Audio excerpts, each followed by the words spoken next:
Hi, this is Bob Williams with Sifter Parts and Service in Wesley Chapel, Florida. Today we're going to do a short presentation on how to assemble, disassemble, gasket, and shim a CS-1 sifter. Randy Williams and DJ Williams and Tim Robinson are going to show you all the different parts of the sifter. Basically, all the parts that you see setting on the floor here are what make up the CS-1 sifter, which was originally made by the Ellis-Chalmer Corporation, then by Farrell Ross, then by Bluffton, and several other people have owned it over the years. We've made a lot of modifications and improvements to a very old, tried and true sifter, and we'll show you some of them as we go through this. This is meant to be an instructional video, and hopefully we'll answer all your questions. In front of you, you see an upper spindle, which is what goes inside the bearing housing. And Randy, if you just point to them, that'd be great. The lower spindle, the bearing housing, and the 4 stabilizer assemblies. We're going to put the bearings on them and then bring them back outside here. And we have the spider base, which holds up the bottom of the sifter.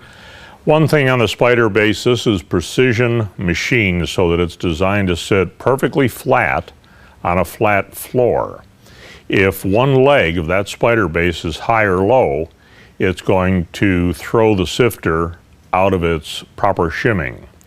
The other big X-frame is what goes on top of the sifter, and like the spider base is precision machined, and both pieces are stress relieved so that they'll stay accurate so long as they're mounted on a very flat surface.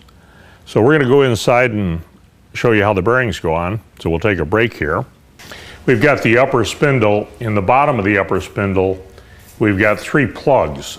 And those 3 plugs are designed, grab a tool over there, Rand, so that if you ever have to take the bearing off, you can put 3 bolts or a fixture such as this in and press the bearing off.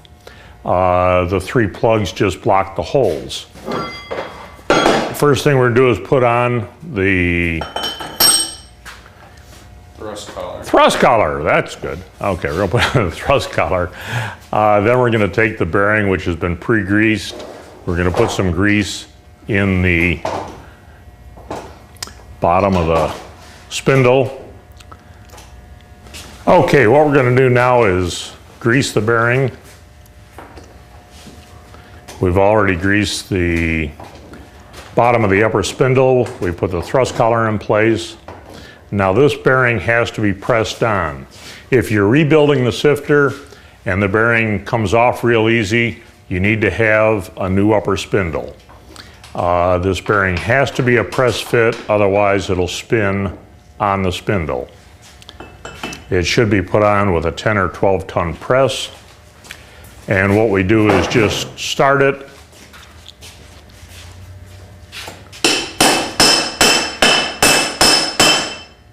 and we'll take it over to the press.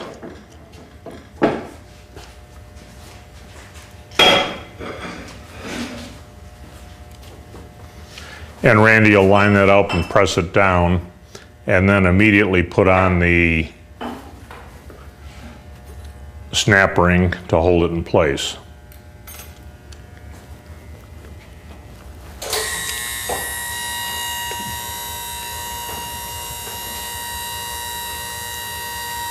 And it'll press on very smoothly. It takes about 10 tons of pressure.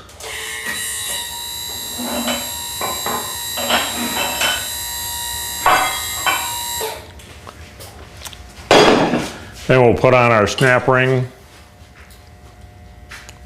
and our upper spindle will be ready to go in the machine.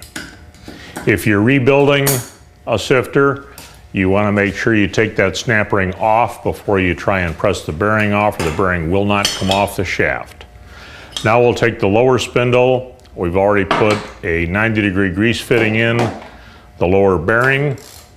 We're going to loosen the 2 set screws that are in the collar that secures the lower bearing to the lower spindle. So we're actually putting this bearing on. It slides right on. It now becomes the base bearing on the Sifter. We're tightening the 2 set screws up so that it won't move on the shaft and it locks it in place. Very important that those be tightened up securely. You don't have to tighten up so much and you break an Allen wrench off, but you just want it to be very snug. This bearing is a floating bearing. It's designed to compensate for a little movement in the bottom wheel. We're going to insert the key. And then since we're in a nice air-conditioned shop, we're going to put the filler ring into the bearing housing. The filler ring is nothing but a piece of plastic that takes up space in the bearing housing. And what it does is it eliminates you putting in an extra tube of grease. A couple changes we've made to the bearing housing since the Sifter was last redesigned. We now have a bearing plug that has a grease fitting in it, so it greases right to the upper bearing instead of pumping in it all the way from the bottom. And we also have a 1/2-inch taper that is put in so that you can start the bearing very smoothly and uniformly without getting it cocked. So now we're going to move back outside and assemble the Sifter. Okay, what we're going to do now is we've got the upper wheel turned upside down. The 2-inch weight is in place. We're going to take the bearing housing with no bearings in it and we're going to mount it into the upper wheel. We're going to mount it so the bearing plug hole is 180 degrees from the 2-inch weight. That puts it in the right position. Now we're going to screw in these with the bearing housing bolts. They're designed to come flush to the top of the wheel. You don't want to put in longer bolts, otherwise you'll have a wearing problem on the bottom of your spindle. You don't want anything to rub. We designed this so you can take a socket, put it on the bottom of the holes, and tighten them up with an impact gun.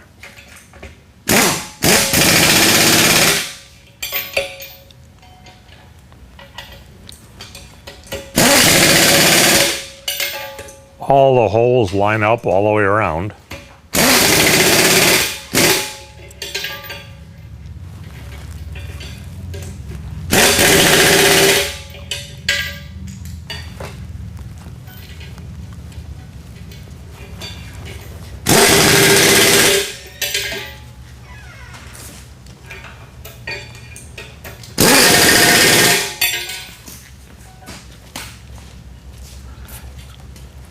And then we're going to put in a bearing housing plug. And that has a grease fitting right in it. That's a change in design because what it does is it delivers the grease right to the upper bearing. The previous design, the grease had to be pumped up all the way from the bottom.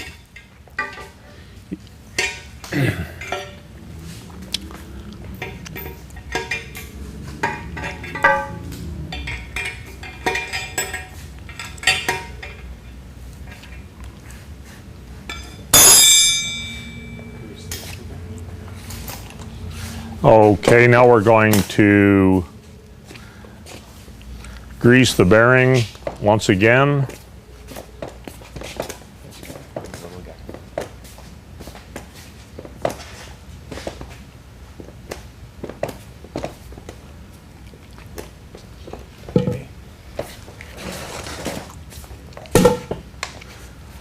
We're going to lay the wheel down.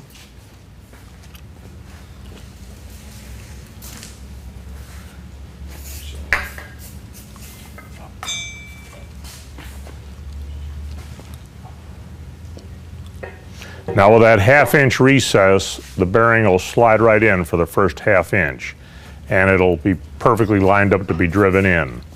It is a driven fit.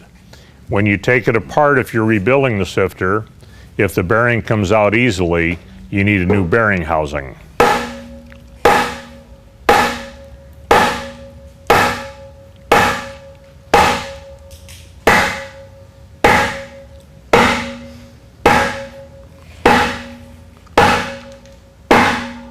Obviously, these are two brothers that trust each other and have been doing this for a long time. It's driven in all the way, so the bearing is now setting on the upper snap ring. Now they're going to lay it over and put in the lower bearing. That lower bearing goes on a tapered bearing adapter. That tapered bearing adapter is then pulled up tight, and by doing that it locks the lower bearing in place. A couple things that are very important on the lower bearing, which we'll look at as we get into it. If you're rebuilding the sifter, to get the lower bearing out, you have to first remove the entire upper spindle, take out the snap rings, the filler ring, and then drive it out. And then putting it back together, you don't want to drive the lower bearing in all the way. You check to make sure which side the taper is so you don't put the bearing in backwards. Put your adapter in, and we'll grease it.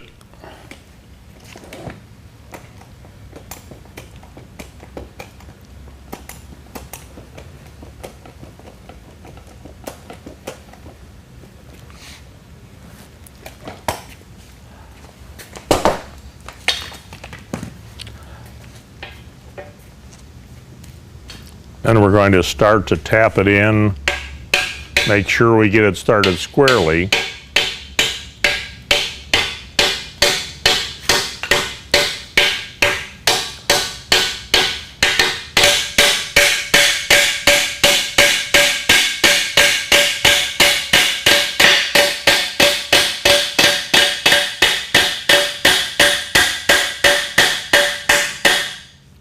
Okay.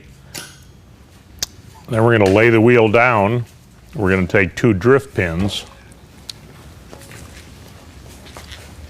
And with these drift pins, we're going to start to drive the bearing in place. We don't want to drive the bearing down past the first snap ring groove.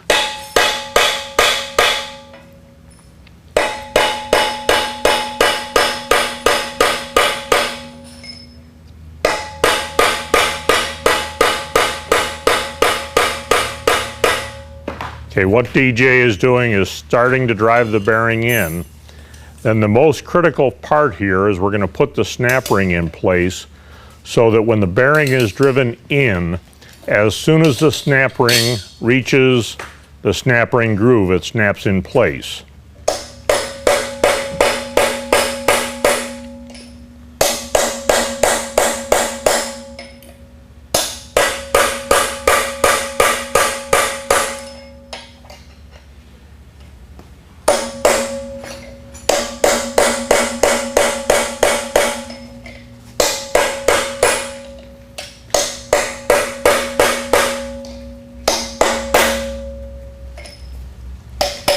Once the snap ring snaps in place, they make sure that it rotates. Now that bearing can be driven in another 1/8 of an inch. But if you drive it in another 1/8 of an inch, when you turn that wheel right side up, the bearing will not be sitting on the snap ring. By doing it this way, we have the bearing top and bottom both sitting 100% on the snap ring when the sifter is in the upright operating position. This allows the bearings to float, which is very important for keeping the bearings running cool. And we have had bearings in bakeries last up to 40 years. What we're going to do now is tighten the bearing adapter,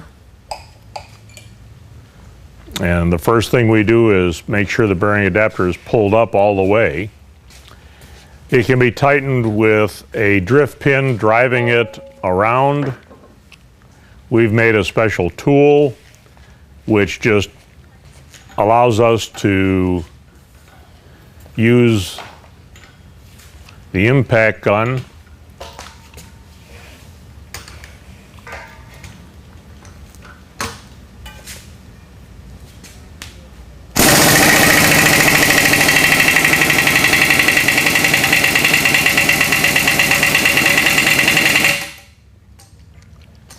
and then fellas, show them how you do it if you did it with a drift pin. If you do it with a drift pin, you would simply put the drift pin into a hole and drive it until it's tight, then bend a notch over to lock it in place. Now you'll notice when you do this that the upper spindle becomes very difficult to move.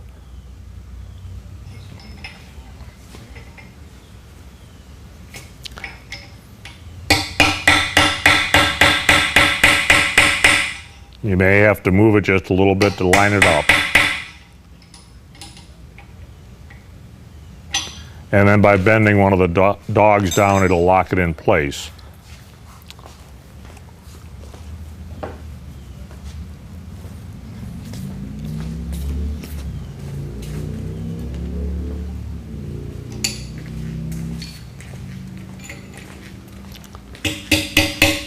Then what we're going to do is hit it with a 4x4, and what that'll do is free up the upper spindle.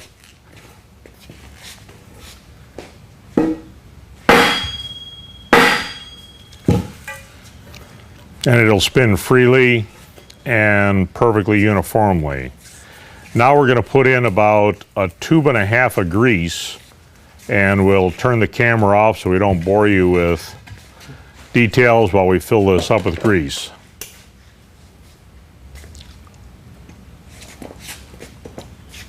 And what we've done is we've greased it until the grease is coming right through the lower bearing. That means the upper bearing and the lower bearing have been literally pressurized 100% full of grease.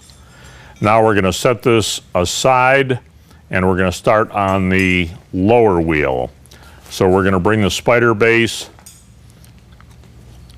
into the middle.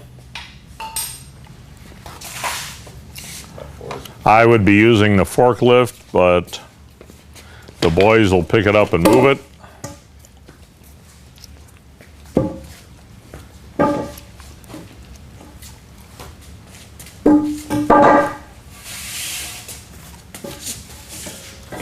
We set it on a couple of 4x4s. That simply gives us ground clearance. Now we're going to take the lower spindle and we're going to put it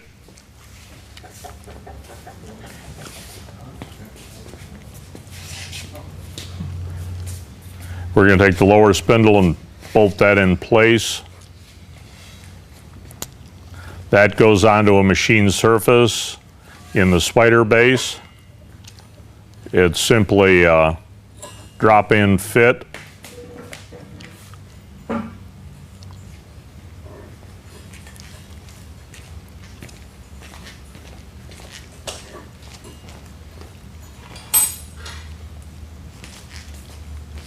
While they're tightening up the bolts, should you be rebuilding this sifter, you would simply reverse the process. On the upper spindle, what you would do is loosen the bearing collar, the bearing adapter, and after you back it off 2 or 3 turns, Tim, take the hammer and show them where they'd hit the bearing adapter. After you back it off, the bearing adapter in the upper wheel, what you do is back off the bearing adapter, and then you would hit it. Don't hit it. Just show them where you'd hit it. Where would you hit it? Right on the edge. Right on the edge. Yeah. And what that does is unseats the bearing adapter. Then we take a brass rod and drive the upper spindle completely out. And driving the upper spindle completely out will then allow you to take out the snap rings from the opposite side and drive the lower bearing out. You have to make sure all the snap rings are taken out before you do this.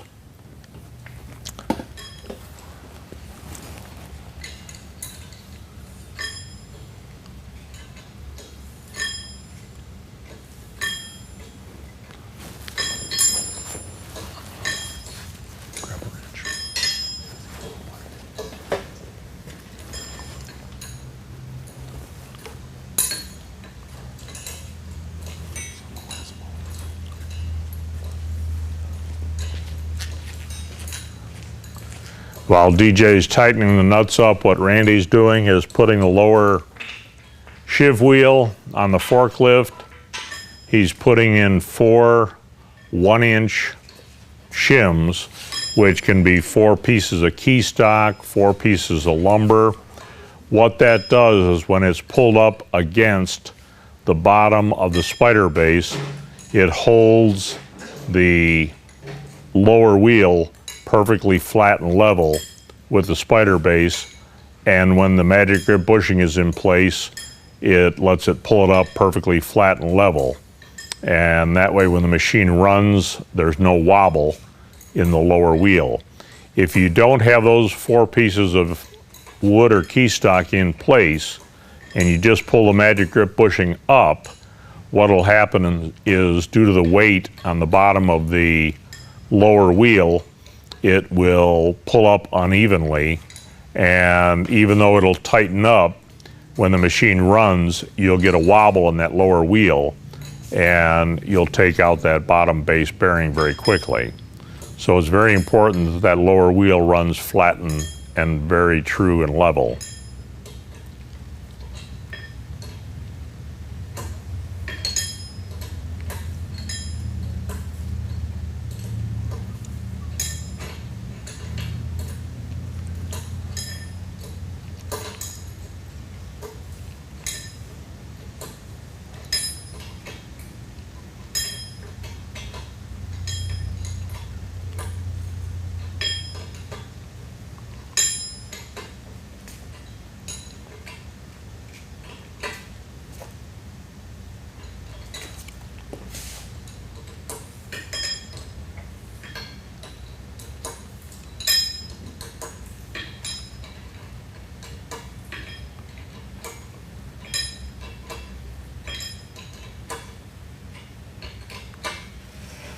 Now this bearing is a link belt bearing. There are other bearings that are comparable, but they will not work. The only bearing that is machined to fit in there is a link belt bearing. Okay, Randy will bring in the wheel now.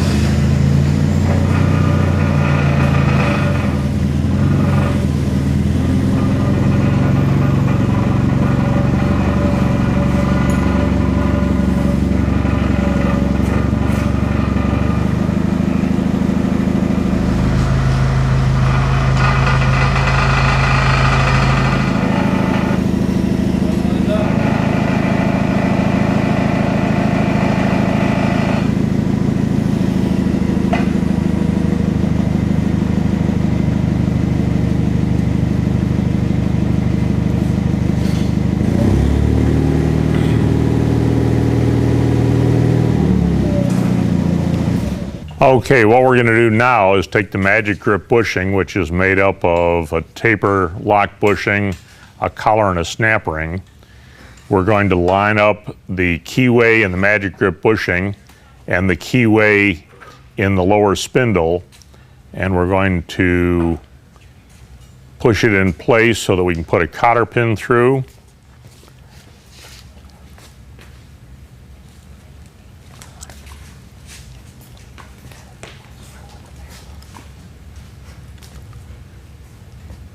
That cotter pin prevents anything from falling off when the sifter's in operation.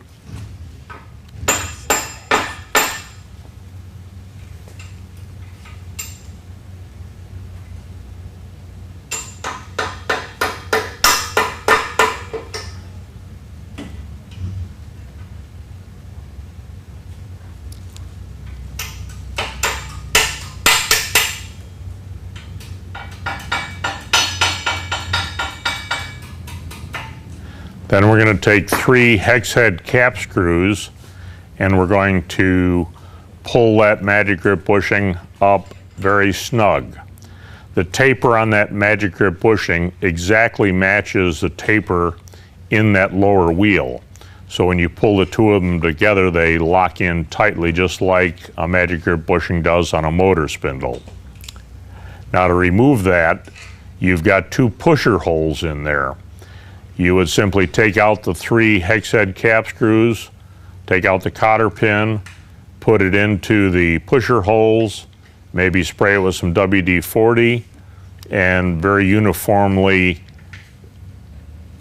thread in the cap screws so that it pulls the magic grip bushing out.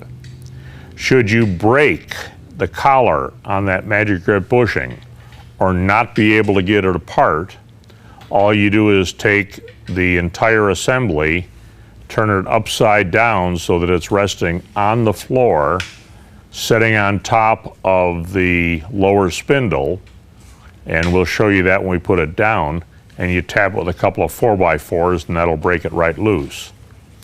Okay, we're tight now, and now we'll lower the forklift. What we're going to do now is just flip the base over. This is not normally done in a building process, but we're going to show you how you would get that wheel off if you broke the magic grip bushing. You'd simply flip it over like that, and by taking 2 4x4s, if you were to tap it down right there in that position, you would drive that wheel off that magic grip bushing. It makes it very easy to come apart. Now we'll flip it right side up and we will put the upper wheel on. Notice the offset where the weights go on the bottom. We're going to have the weights 180 degrees apart. That means that the weights on the bottom wheel are going to be exactly opposite of the weights that will be on the upper wheel. Each sifter is weighted individually depending on the number of decks. The number of decks is determines how much weight you put on that wheel.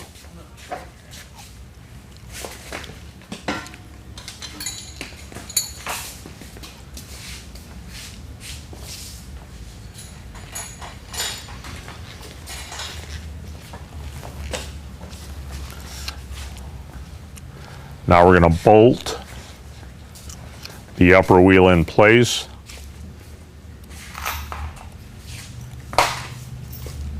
What we typically do is start one bolt while it's on the ground and then pick it up with a forklift.